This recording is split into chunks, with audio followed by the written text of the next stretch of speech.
जय Hind MNS aspirants. बहुत बच्चों को कंफ्यूजन था और लास्ट का जो वीडियो अपलोड किया मैंने उसके बाद तो कंफ्यूजन हो गया। बहुत सारे ऐसे एस्पिरेंट्स थे जो ये सोचने लगे कि एमएनएस एग्जाम का रिजल्ट आ गया। तो आज के इस वीडियो में मैं आपकी वो कंफ्यूजन को करूंगी दूर, ताकि आप भी अपनी कंफ्यूजन को बोल सको टाटा बाय बाय और बोल सको अपने सिलेक्शन को वेलकम है।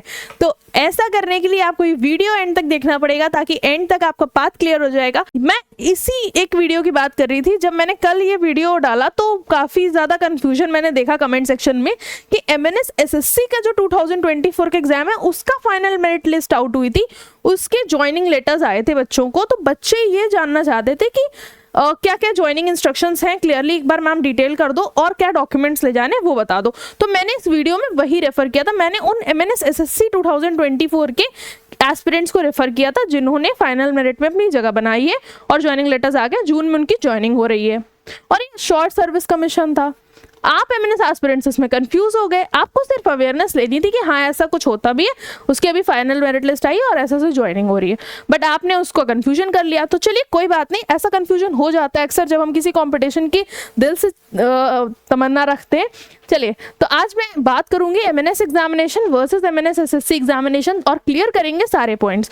एमएनएस एसएससी एग्जामिनेशन के बारे में पहले बात करते हैं। पहली बात तो ये फर्स्ट टाइम कंडक्ट कराया गया है, ठीक है। ये फर्स्ट टाइम कंडक्ट कराया गया है 2023 से लेकर 24 के सेशन में। अब ये डेट मैंने क्यों लिखी, क्योंकि 24 तो अभी चल रहा है, अभी इसका रिजल्ट आया है। नवंबर दिसंबर के बीच में वैकेंसीज डिक्लेयर हुई थी। दूसरी चीज इंपॉर्टेंटली, इसमें जो एलिजिबिलिटी है, ठीक है, इसमें जो एलिजिबिलिटी क्राइटेरिया था कि फीमेल कैंडिडेट्स तो जाएंगे, ये तो दोनों में कॉमन है, बट एलिजिबिलिटी का जो क्राइटेरिया था उसमें बीएससी नर्सिंग, ठीक है, बीएससी नर्सिंग या फिर आपके पास एमएससी नर्सिंग होनी चाहिए, ठीक है। तो ये सबसे बड़ी एलिजिबिलिटी तो ये थी कि बीएससी नर्सिंग होना चाहिए या एमएससी नर्सिंग होना चाहिए। वही, और साथ में क्या क्राइटेरिया था, एज का क्राइटेरिया डिफरेंट था, ठीक है। एज का क्राइटेरिया डिफरेंट था। एज क्या थी यहाँ पे, 21 टू 35 ईयर्स की थी, ठीक है। ये बहुत ध्यान देना है आपको। तो ऑलमोस्ट जो मेरे एमएनएस के एस्पिरेंट्स हैं उनके लिए तो एज डिफरेंट होती है, आप सभी को पता है। तो ये हो गई एमएनएस एसएससी एग्जामिनेशन की एक शॉर्ट बात। और सबसे मेजर इंपॉर्टेंट बात, इसके खुद सामने लिखा हुआ है एसएससी, यानी कि शॉर्ट सर्विस कमीशन।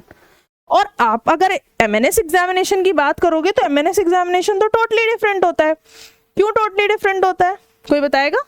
क्योंकि ये होता है आपका परमानेंट कमीशन। तो सबसे पहला पॉइंट मैं यहाँ पे ये लिख रही हूं कि it is permanent commission, right. तो ये आपकी सबसे पहले परमानेंट कमीशन है और ये आपकी शॉर्ट सर्विस थी, ठीक है। तो ये आपकी शॉर्ट सर्विस कमीशन थी, ये आपकी परमानेंट कमीशन आएगी। दूसरी इंपॉर्टेंट बात अगर मैं बताऊं तो ये बहुत टाइम से चल रही है, ठीक है। हमने इसकी ज्यादातर अवेयरनेस क्रिएट करी, बच्चे तो पहले जानते भी नहीं थे। अगर मैं इसकी एलिजिबिलिटी की बात करूं, ठीक है, तो अगर मैं इसकी एलिजिबिलिटी की बात करूं तो एलिजिबिलिटी क्राइटेरिया अगर मैं एज में बोलूं, ठीक है, तो एज का एलिजिबिलिटी क्राइटेरिया क्या रहता है एस्पिरेंट्स, आपको पता ही है, ठीक है, 17 टू 24 ईयर्स यही रहता है, ठीक है। और अगर मैं एजुकेशनल क्वालिफिकेशन की बात करूं तो 12th पास रहता है विथ मिनिमम 60%, राइट। और इसमें क्या होना चाहिए, physics, chemistry, bio plus English मांग लेते हैं, ठीक। सो आई होप कि इतनी चीजें तो क्लियर थी कि हाँ ये एग्जामिनेशन है, वो एग्जामिनेशन डिफरेंट है। अब ये मैं बात भी बता देना चाहती हूँ कि इसका जो है वो फाइनल मेरिट लिस्ट आई है, इसकी ज्वाइनिंग हो रही है, इसका तो रिजल्ट का क्राइटेरिया लगे ना। इसमें क्या हुआ था, अब आगे बात करते हैं एग्जामिनेशन पैटर्न के बारे में। अगर एमएनएस का एक फ्लो चार्ट डेवलप किया जाए कि कैसे सिलेक्शन होता है, तो आपको सबको पता है कि यस मैम नीट होगा, नीट के बाद सीबीटी दे देंगे, ठीक है, सीबीटी के बाद पैट हो जाएगा, उसके बाद आ जाएगा हमारा इंटरव्यू, ठीक है, और फाइनली हमारे मेडिकल्स हो जाएंगे, राइट, और उसके बाद मेरिट आ जाएगी। ठीक, ये मेरिट आ जाएगी। बट जब हम बात करते हैं एमएनएस एसएससी एग्जामिनेशन की, ठीक है, अब मैं किसकी बात कर रही हूँ, ध्यान से देखिएगा, एमएनएस एसएससी की बात कर रही हूँ, राइट। तो एमएनएस एसएससी का प्रोसीजर क्या था, डायरेक्ट सीबीटी, इंटरव्यू, ठीक है, उसके बाद मेडिकल्स हुए और आपकी मेरिट आ गई, ठीक है। तो प्रोसीजर समझने की बहुत ज़रूरत है, बेहद ज़रूरत है कि आपको ये चीज़ें पता होनी चाहिए कि एमएनएस एग्जामिनेशन का प्रोसेस क्या है और एमएनएस एसएससी एग्जामिनेशन का प्रोसेस क्या है। ये पहली बार अभी फर्स्ट टाइम ये एग्जामिनेशन कंडक्ट कराया गया है कि डायरेक्ट बीएससी नर्सिंग और एमएससी नर्सिंग के लिए वैकेंसीज निकली थी, डायरेक्टली शॉर्ट सर्विस कमीशन पे मिलिट्री नर्सिंग सर्विसेज में उनको इंडक्ट किया गया। बट एमएनएस एग्जाम के बारे में आप सभी जानते हो कि नीट का प्रोसीजर अभी 2-3 सालों से शुरू हुआ है, उसके पहले सीबीटी होता था, राइट, शॉर्ट लिस्टिंग होती थी, सीबीटी होता था। तो अभी तक तो नीट का रिजल्ट ही नहीं आया है, तो कैसे कंफ्यूज हो गए आप सभी। तो अभी कंफ्यूज नहीं होना, राइट। कुछ और भी रिलेटेड एग्जामिनेशन हो सकते हैं, किसी भी आप एग्जामिनेशन पॉइंट ऑफ व्यू से देखोगे तो इंडियन आर्मी में भी ऐसे सीडीएस होता है, नॉर्मल अग्निवीर के एग्जामिनेशंस भी हो रहे हैं, साथ में आपकी अदर एंट्रीज भी चलती रहती हैं, like technical and non technical entries. तो अगर आप ऐसे कंफ्यूज हो गए, एनसीसी की एंट्री भी होती है, तो अगर आप ऐसे कंफ्यूज हो गए कि अरे मेरा रिजल्ट तो नहीं आ गया, तो ऐसा पैनिक नहीं करना है। अभी क्या करना है, फोकस रहना है और पता होना चाहिए कि भाई अभी तो नीट का रिजल्ट नहीं आया, नीट से रिजल्ट से पहले सीबीटी कैसे आ जाएगा, और आगे होता तो मैम तो खड़ी है ना यहाँ पे बताने के लिए, तो मैं बता देती है आपको। अगर ऐसा कोई भी प्रोसीजर, अगर कोई भी चेंज आता है, इतना मेजर चेंज अगर मैं कहूँ तो मेजर चेंज नहीं होगा, नीट के लिए मेहनत करिए तो नीट का रिजल्ट तो आएगा ना, तो नीट के रिजल्ट का वेट करना है, राइट। तो आई होप कि ये कन्फ्यूजन तो क्लियर हो गई होगी, किसका रिजल्ट आया, क्या हो रहा है। अब बात कर लेते हैं अपनी प्रिपरेशन पॉइंट ऑफ व्यू से क्या इंपॉर्टेंट है। तो प्रिपरेशन पॉइंट ऑफ व्यू से क्या इंपॉर्टेंट है कि ऑनलाइन बैच ऑलरेडी स्टार्ट हो चुके हैं, क्योंकि मैंने आपको पहले भी बताया था कि 10 मई से हमारे बैच स्टार्ट हो जाएंगे। 10 मई से बैच स्टार्ट हो गए।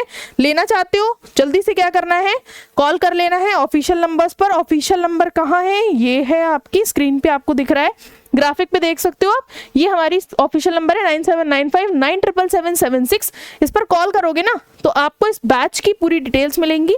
अगर आप ऑनलाइन बैच नहीं लेना चाहते हो, ऑफलाइन आके जुड़ना चाहते हो, तो उससे अच्छा कुछ नहीं है, आप ऑफलाइन भी जुड़ सकते हो, जहां पर आपको बहुत सारे एक्सक्लूसिव फीचर्स मिलेंगे, लाइक आपको डेली क्लासेस मिलेंगी, weekly mock test, strategic material, regular meetup with the selected candidates, complete guidance पैट का, free MNS panel interview, hybrid learning, digital app की, तो डिजिटल ऐप का एक्सेस भी मिल जाएगा, तो ये बेनिफिट हो जाएगा। तो एस्पिरेंट्स, आई होप कि कंफ्यूजन्स तो क्लियर हो गए होंगे। एंड करना क्या है, जल्दी से एमएनएस क्लासेस बाय सेंचुरियन के इस चैनल को सब्सक्राइब कर लेना है, अपने फ्रेंड्स को शेयर करना है जो ऐसे ही कंफ्यूजन्स की वजह से बहुत परेशान हो गए हैं। तो ऐसे कंफ्यूजन्स नहीं रखनी है, और कोई भी कंफ्यूजन हो तो मैं हूं उसके लिए, क्योंकि जिस कमेंट की सीरीज को आपने इतना ज़्यादा सपोर्ट किया है, उस कमेंट की सीरीज को भी मैं कंटिन्यू रखूंगी आपके एग्जामिनेशंस तक, ताकि आप डेली की डेली बेसिस पर अपनी रिस्पेक्टिव क्वेरीज को सॉल्व आउट कर सकें, और आपकी वजह से और लोगों के डाउट्स भी क्लियर होते हैं। तो ऐसे ही कमेंट करते रहिए, क्वेरीज रेज करते रहिए एंड सॉल्व करवाते रहिए। जय हिंद।